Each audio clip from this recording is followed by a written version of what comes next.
बांगलादेशातील हंगामी सरकारने सर्व प्रसार माध्यमांना चक्क इशारा दिलाय. पण काय सांगते?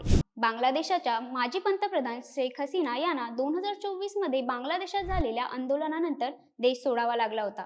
त्यानंतर 17 नोव्हेंबर 2025 रोजी बांगलादेशच्या आंतरराष्ट्रीय गुन्हे न्यायाधिकरण कोर्टाकडून त्यांना मानवतेविरुद्धच्या गुन्ह्याअंतर्गत मृत्यूदंडाची शिक्षा ठोठावण्यात आली.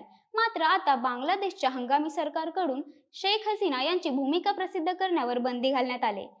राष्ट्रीय सुरक्षा आणि सार्वजनिक सुव्यवस्थेच्या चिंतेचा हवाला देत सर्व प्रिंट आणि इलेक्ट्रॉनिक माध्यमांसह ऑनलाईन माध्यमांना देखील सरकारने इशारा दिला आहे. बांगलादेशच्या राष्ट्रीय सायबर सुरक्षा यंत्रणेने या संदर्भात सोमवारी एक प्रसिद्ध पत्रिका जाहीर केली. हसीना यांच्या वक्तव्यांमध्ये हिंसाचार, अव्यवस्था आणि गुन्हेगारी कारवायांना प्रोत्साहन देणारे निर्देश असू शकतात असा दावा करण्यात आला आहे.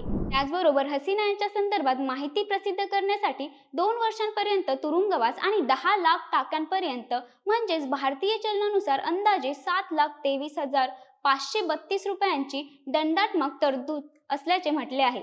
शेख हसीना यांच्या मृत्यूदंडाची शिक्षा देण्याबाबत संयुक्त राष्ट्रांनी देखील खेद व्यक्त केला आहे. मात्र यावर तुमचं काय मत आहे? कमेंट करून नक्की सांगा.